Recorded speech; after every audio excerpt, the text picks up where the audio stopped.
So hi guys welcome to our day in my life as a PPKHS student. यो देख्न सक्नुहुन्छ यो चाहिँ हाम्रो पिपिकेएचएस धरानको होस्टेल हो।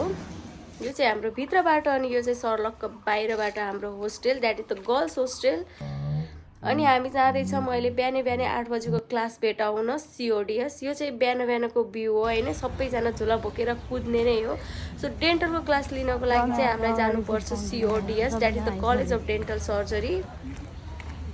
अनि भागी भागी सबैजना हामी गयौँ कलेजभित्र। यो चाहिँ यहाँ चाहिँ हाम्रो लेक्चर, प्र्याक्टिकल र पेसेन्टको ट्रिटमेन्ट सबै हुन्छ होइन। सो बाहिर देख्नु भएको त्यो भिड पेसेन्टको, माथि चाहिँ स्टुडेन्टको। अनि हामी पानी भऱ्यौँ, त्यसपछि हामी लाग्यौँ क्लास। तिमी नहेर क्लास सकिसकेपछि हामी जान्छौँ अब ब्याक टु होस्टेल। यो चाहिँ एकचोटि फेरि भिडियो बनाइरहेको थिएँ मैले, त्यसपछि मेरो साथी आएर अनि मलाई यसो मेरो भिडियो गरिदेऊ न भने अनि मैले साथीको पनि थोरै भिडियो क्याप्चर गरेँ होइन। त्यसपछि हामी back to hostel. That's all guys, thank you for watching. यो चाहिँ हाम्रो मेसको खाना।